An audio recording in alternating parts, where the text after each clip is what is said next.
हाँ जी, स्वागत है आप सभी का आपके अपने YouTube channel sky chemistry classes में। और आज की क्लास में अपन देखने वाले हैं बहुत महत्वपूर्ण टॉपिक क्वांटम संख्याएं, क्वांटम नंबर्स। पहले डेफिनेशन देख लेते हैं। किसी परमाणु में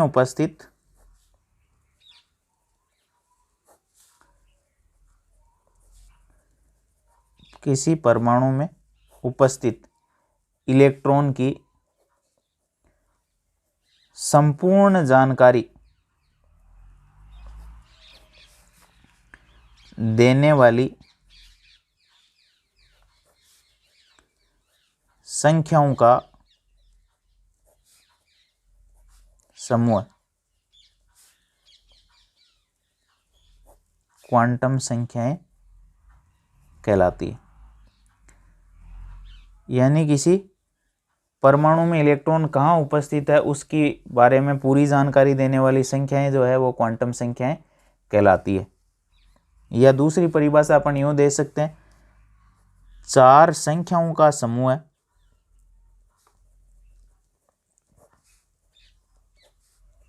जो परमाणु में उपस्थित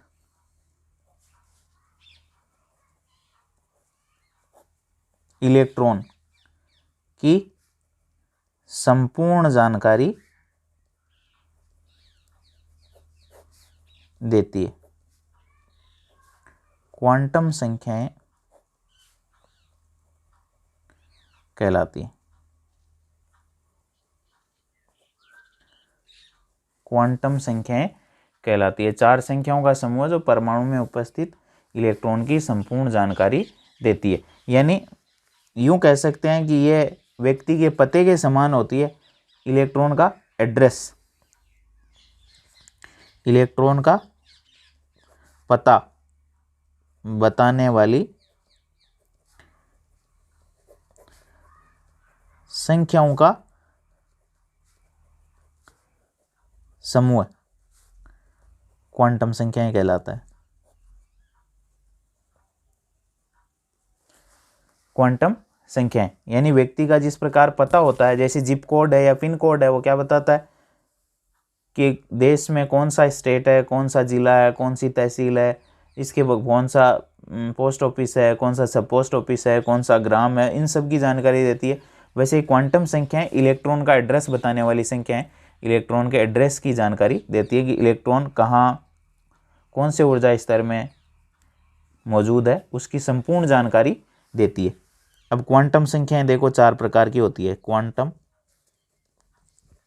संख्याएं चार प्रकार की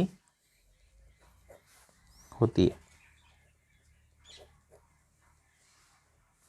कौन कौन सी? एक होती है मुख्य क्वांटम संख्या, मुख्य क्वांटम संख्या, इसको कहते हैं प्रिंसिपल क्वांटम नंबर।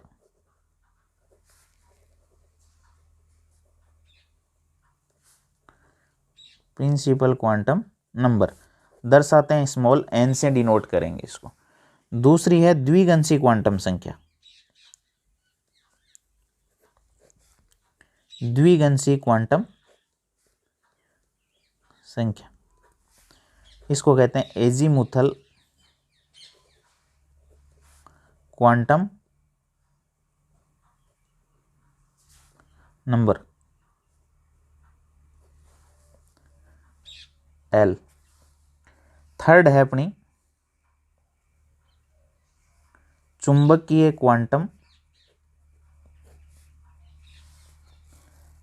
चुंबकीय क्वांटम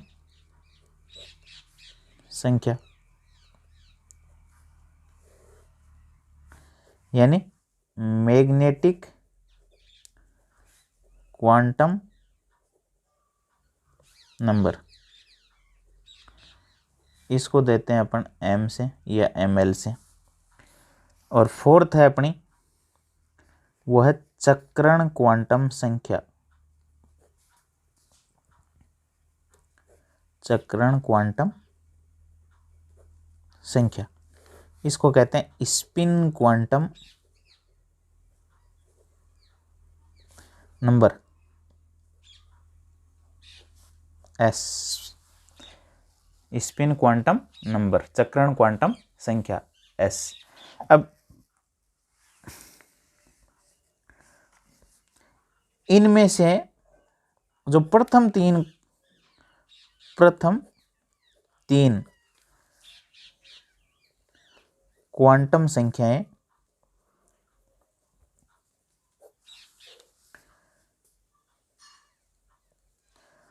परमाणु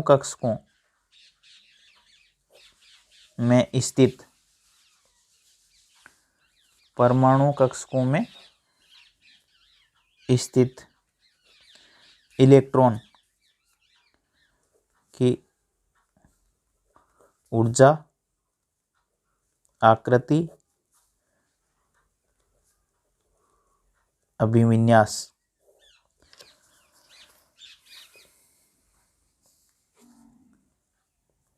की जानकारी देती है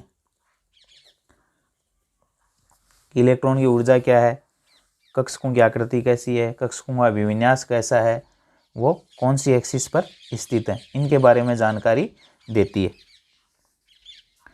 चतुर्थ क्वांटम संख्या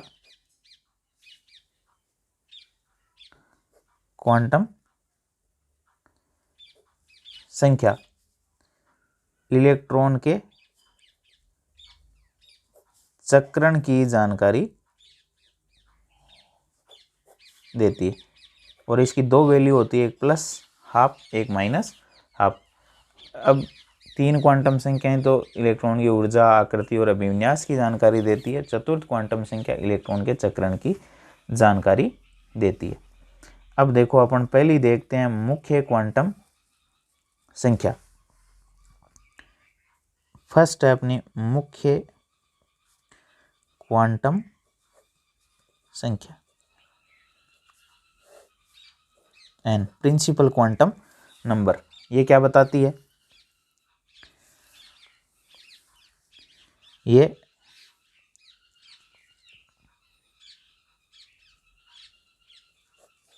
परमाणु कक्षकों में उपस्थित इलेक्ट्रॉनों की ऊर्जा बताती है। कोष या कक्षा की ऊर्जा बताती है। कोष या कक्षा का आकार बताती है। यानी परमाणु कक्षकों में उपस्थित इलेक्ट्रॉन की एनर्जी ज़्यादा है कि कम है, उसकी जानकारी अपने को एन से मिलती है। कोष या कक्षा की एनर्जी की जानकारी अपने को एन से मिलती है, ज़्यादा है या कम। कोष या कक्षा का आकार है, उसकी जानकारी भी अपने को मुख्य क्वांटम संख्या से ही मिलती है। एन के मान 1, 2, 3, 4 इनफाइनाइट तक हो सकते हैं।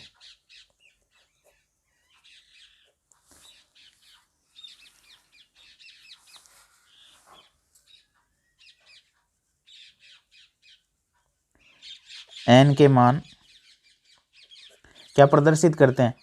नाभिक के चारों ओर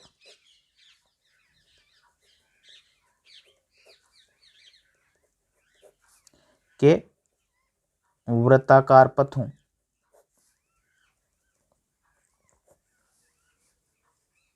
या कक्षा, कोष या अनुमत ऊर्जा स्तरों को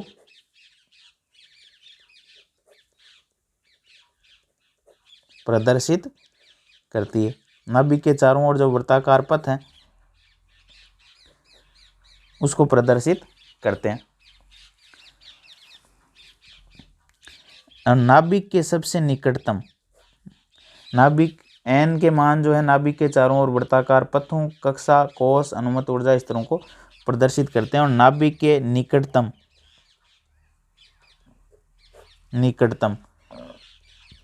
कोष या कक्षा के लिए n बराबर 1 होता है।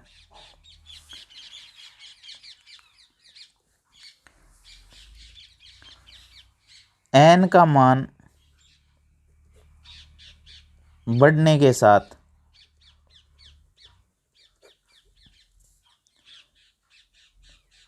ऊर्जा बढ़ती है।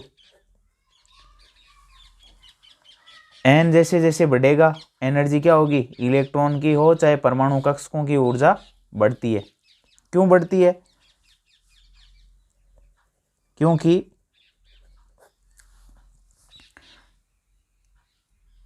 ऋणावेशित इलेक्ट्रॉन को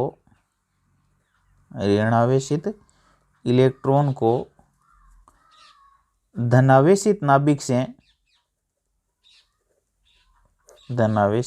नाभिक से दूर करने के लिए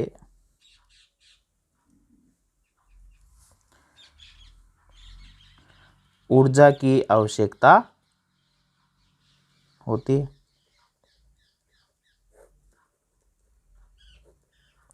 यानी नाभिक से दूर करने के लिए ऊर्जा अपने को देनी पड़ेगी। तो n का मान बढ़ने के साथ साथ ऊर्जा बढ़ती चली जाती है। और जैसे जैसे नाभिक के इलेक्ट्रॉन पास आता है तो नाभिक धनावेशित और इलेक्ट्रॉन ऋणावेशित के बीच में आकर्षण बढ़ते हैं, और आकर्षण बढ़ने के साथ साथ एनर्जी क्या होती है, कम होती चली जाती है। अब देखो n के जो मान है, n के मानों को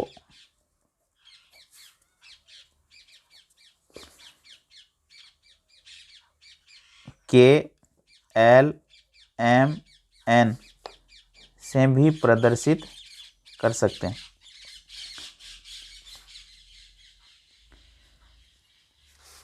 यानी K कोस है, उसके लिए n की वैल्यू 1, ये 2, ये 3 और ये 4 होता है। यानी अपने को पहली जो कक्षा है नाभिक के चारों ओर, यानी अपन कक्षाओं को और n के मानों को अपन यहाँ इस तरीके से देख सकते हैं।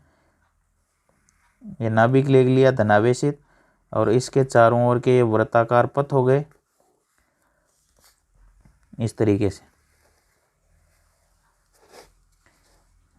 इनको अपन क्या कहते हैं, कोस कक्षा अनुमत ऊर्जा स्तर। इनके लिए n, ये सब n से डिनोट करेंगे। तो पहली जो कक्षा है उसके लिए n की वैल्यू जो नाभिक के पास में n बराबर 1, दूसरी के लिए n बराबर 2, फिर n बराबर 3, n बराबर 4। चौथा ऊर्जा स्तर 4 से प्रदर्शित करेंगे। और इसके अलावा इनको K, L, M और N कोस भी अपन नाम देते हैं। K कोस के लिए n की वैल्यू होगी 1, L के लिए 2, M के लिए 3 और N के लिए 4। किसी भी ऊर्जा स्तर में उपस्थित इलेक्ट्रॉन की एनर्जी ज्ञात करने का फॉर्मूला अपन पहले देख चुके हैं। किसी भी ऊर्जा स्तर में उपस्थित इलेक्ट्रॉन की ऊर्जा En बराबर क्या देते हैं अपन, -RH Z² बटा n², इस फॉर्मूले से ज्ञात कर लेते हैं। ये सूत्र अपन काम में लेते हैं। अब देखो अपने पास कोस या कक्षा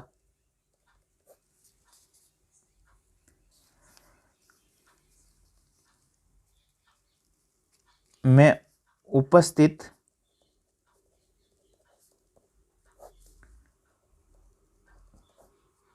कक्षकों की संख्या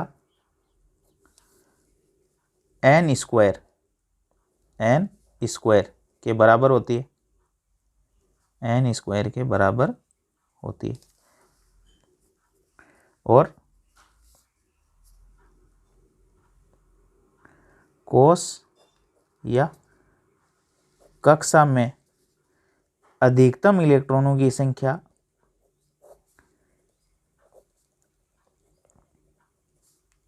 2n² से होती देते हैं अपन, 2n² होती है। कक्षक तो होते हैं n²। यदि n कक्षा में मौजूद है तो कक्षकों की संख्या तो होगी n² और अधिकतम इलेक्ट्रॉनों की संख्या होगी 2n²। तो अपन देख लेते हैं कोष और कक्षा कौन सी है, उसका नाम क्या देते हैं अपन वो, यानी ये तो हो जाएगा n, फिर उसका नाम KLMN हो जाएगा, फिर हो जाएगा कक्षकों की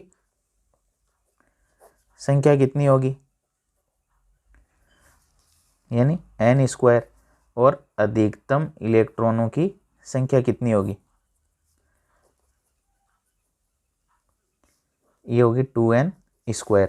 तो देखो पहली कक्षा n की वैल्यू 1, 2,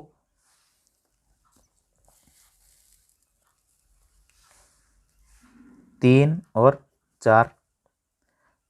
पहली कक्षा को K देते हैं, दूसरी को L, थर्ड को M, फोर्थ को N, ये दे दें।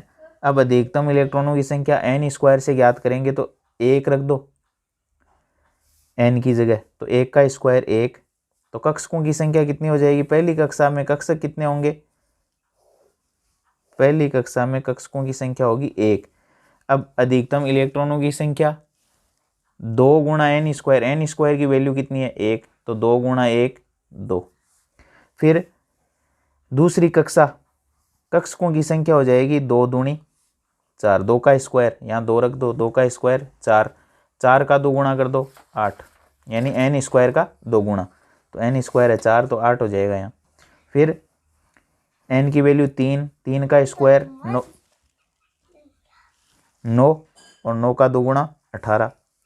फिर 4 का स्क्वायर 16 और 16 का 2 गुणा 32, यानी पहली कक्षा में कक्षक होगा 1, दूसरी कक्षा में होंगे 4, तीसरी कक्षा में होंगे 9 और चौथी कक्षा में होंगे 16 कक्षक। अब देखो ये आगे मैं अभी बता देता हूँ, ये S कक्षक होगा 1, S में एक ही कक्षक होता है, एक ही भाग होता है S। फिर 4 होंगे, 3 P के और 1 S का, तो ये 4, इसमें हो जाएगा S, P और D, इनको उपकोष भी कहते हैं। S का 1, 3 P के और 5 D के, 5 3 8 1 9, और इसमें होंगे S, P, D और F, तो ये हो जाएगा 1 3 4 5 9 और 7 16। तो 16 कक्षक होंगे, एक कक्षक में 2 इलेक्ट्रॉन आते हैं तो 32 हो जाएंगे। तो कक्षकों की संख्या और अधिकतम इलेक्ट्रॉनों की संख्या भी अपन मुख्य क्वांटम संख्या की सहायता से ज्ञात कर सकते हैं। तो मुख्य रूप से क्या बताती है, ऊर्जा की जानकारी देती है। अब जब इलेक्ट्रॉन इनफाइनाइट ऊर्जा स्तर से संबंधित होगा तब उस स्थिति में वो नाभिक के प्रभाव से मुक्त माना जाएगा और उसकी एनर्जी उस स्थिति में 0 होगी। और यदि इलेक्ट्रॉन बंधी हुई अवस्था में होगा तो उस स्थिति में उसकी एनर्जी में कमी आ जाएगी और उसमें अपन ऋणात्मक चिन्ह का उपयोग यहाँ देखो ऊपर कर रहे हैं। इसकी जानकारी मैं पीछे पूरी बता चुका हूँ, ये ऋणात्मक चिन्ह का अपन इस्तेमाल क्यों करते हैं। तो ऊर्जा की जानकारी, नाभिक से इलेक्ट्रॉनों की दूरी की जानकारी देने वाली संख्या जो है मुख्य क्वांटम संख्या कहलाती है। इसके अलावा किसी कोष या कक्षा के अंदर कक्ष कितने और अधिकतम इलेक्ट्रॉन कितने आएंगे उसकी जानकारी भी अपने को किससे मिलती है, अपने को मुख्य क्वांटम संख्या से ही प्राप्त होती है।